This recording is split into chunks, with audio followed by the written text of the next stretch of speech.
Hello friends, मेरे YouTube channel में आपका स्वागत है। आइए देखते हैं कल कहां मार्केट ओपन हो सकता है और कल हम क्या कर सकते हैं। आइए देखते हैं निफ्टी यहां पर फ्लैट खुला। फ्लैट खुलने के बाद निफ्टी आया है नीचे। जो प्रीवियस डे का लो था, एक लो का स्विंग था, उस स्विंग को तोड़ा। लो के स्विंग को तोड़ने के बाद निफ्टी आया नीचे आकर निफ्टी ऊपर निकला। ऊपर तो निफ्टी का कैंडल देखेंगे तो बहुत तेजी से आया नीचे, फिर ऊपर गया है, फिर आया है नीचे, फिर यहाँ ऊपर तो गया लेकिन ऊपर भी नहीं निकल पाया। यहाँ नीचे आया, नीचे भी नहीं निकल पाया। निफ्टी आकर एंड द एंड में वहीं पे क्लोज कर दिया है। अब आइए देखते हैं निफ्टी में हम कल कहां पर क्या कर सकते हैं। अगर निफ्टी को कल हमें बाई करना है तो फ्लैट खुलकर 17,970 के ऊपर निकलता है निफ्टी, तो निफ्टी को हम लोग बाई करेंगे। जो कि इसका स्टॉप लॉस रखेंगे 17,940 का स्टॉप लॉस लगाकर 17,970 के ऊपर बाई करेंगे। और जो टारगेट निफ्टी का हम लोग रखेंगे 18,070 का टारगेट निफ्टी का हम लोग रखेंगे। लेकिन निफ्टी को फ्लैट खुलकर निकलना चाहिए, क्योंकि निफ्टी 18,070 के आसपास देखेंगे तो एक रेजिस्टेंस लेवल है, तो वहां तक जा सकता है। वहां तक जाकर फिर निफ्टी वहां से रिवर्स भी कर सकता है। तो आइए देखते हैं निफ्टी को हम सेल कहां पर कर सकते हैं। अगर निफ्टी को हमें सेल करना है तो फ्लैट खुलकर 17,840 के नीचे निकलता है निफ्टी, तो हम लोग निफ्टी को सेल करेंगे। जो कि इसका स्टॉप लॉस 17,880 का स्टॉप लॉस लगा के 17,840 के नीचे सेल करेंगे। और जो टारगेट निफ्टी का रखेंगे हम लोग 17,760 का टारगेट रखेंगे निफ्टी का। लेकिन निफ्टी को फ्लैट खुलकर निकलना चाहिए। अब आइए देखते हैं बैंक निफ्टी देखेंगे तो बैंक निफ्टी भी फ्लैट खुला। फ्लैट खुलने के बाद बैंक निफ्टी भी एक प्रीवियस स्विंग था, लो था, उस लो को तोड़ा। उस लो को तोड़ने के बाद बैंक निफ्टी देखेंगे यहाँ पर हल्ट किया।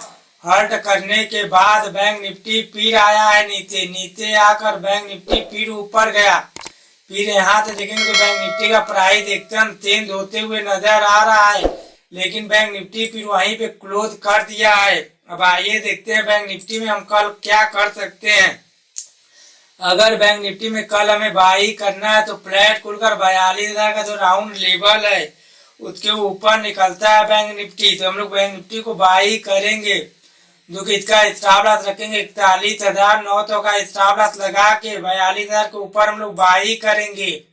और जो टारगेट बैंक निफ्टी का रखेंगे हम लोग 42,200 का टारगेट रखेंगे बैंक निफ्टी का, क्योंकि बैंक निफ्टी का देखेंगे तो यहाँ पर एक रेजिस्टेंस लेवल है, इसीलिए बैंक निफ्टी का 42,200 का टारगेट रखेंगे। अब आइए देखते हैं बैंक निफ्टी को हम सेल कहां पर कर सकते हैं। अगर बैंक निफ्टी को सेल करना है हमें तो फ्लैट खुलकर 41,540 के नीचे निकलता है बैंक निफ्टी, तो हम लोग बैंक निफ्टी को सेल करेंगे। जो कि इसका स्टॉप लॉस लगाएंगे 41,600 का स्टॉप लॉस लगा के 41,540 के नीचे निकलेगा तो सेल करेंगे। और जो टारगेट बैंक निफ्टी का हम लोग रखेंगे 41,400 का टारगेट रखेंगे बैंक निफ्टी का। लेकिन बैंक निफ्टी को फ्लैट खुलकर निकलना चाहिए।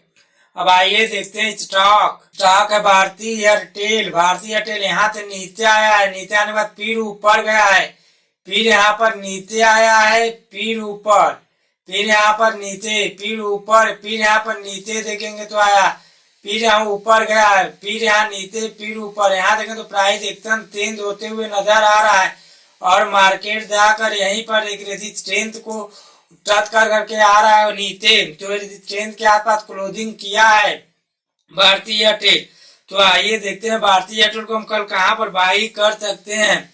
अगर भारतीय एयरटेल को हमें बाई करना है तो फ्लैट खुलकर 780 के नीचे ऊपर निकलता है भारतीय एयरटेल, तो हम लोग भारतीय एयरटेल को बाई करेंगे। जो कि इसका स्टॉप लॉस रखेंगे 775 का स्टॉप लॉस लगा के 780 के ऊपर हम लोग बाई करेंगे भारतीय एयरटेल का। और टारगेट तो भारतीय एयरटेल का हम लोग रखेंगे 490 का टारगेट रखेंगे भारतीय एयरटेल का।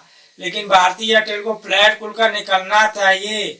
अब आइए देखते हैं नेक्स्ट स्टॉक कोल इंडिया यहाँ से नीचे आया है। नीचे आने के बाद फिर ऊपर गया, फिर यहाँ पर देखेंगे तो नीचे, फिर ऊपर, फिर नीचे। यहाँ पर मार्केट देखेंगे तो एक हल्ट किया है, हल्ट करने के बाद फिर उसे तोड़ा, फिर तोड़ने के बाद फिर गया, फिर उसको रेजिस्टेंस लिया, रेजिस्टेंस लेकर फिर आया नीचे, फिर यहाँ पर भी हल्ट किया, हल्ट करने के बाद फिर इसके ऊपर निकला, फिर ऊपर निकलने के बाद देखेंगे तो यहाँ पर जो रेजिस्टेंस लेवल था उसको सपोर्ट ले रहा है कोल इंडिया। तो आइए देखते हैं कोल इंडिया में हम कल क्या कर सकते हैं। अगर कोल इंडिया को कल हमें बाई करना है तो फ्लैट खुलकर 228 के ऊपर निकलता है कोल इंडिया, तो हम लोग कोल इंडिया को बाई करेंगे, जो कि इसका स्टॉप लॉस रखेंगे 226 का स्टॉप लॉस लगा के 228 के ऊपर बाई करेंगे कोल इंडिया को। और टारगेट तो कोल इंडिया का रखेंगे हम लोग 231 का टारगेट रखेंगे कोल इंडिया का, लेकिन कोल इंडिया को फ्लैट खुलकर निकलना चाहिए। अब आइए देखते हैं नेक्स्ट स्टॉक। नेक्स्ट स्टॉक है टाटा मोटर्स। टाटा मोटर्स यहाँ से नीचे आया, नीचे आने के बाद फिर ऊपर गया है, फिर यहाँ पर नीचे आया है, फिर ऊपर गया है, फिर यहाँ नीचे, फिर ऊपर गया है, फिर यहाँ पर नीचे आया, फिर ऊपर।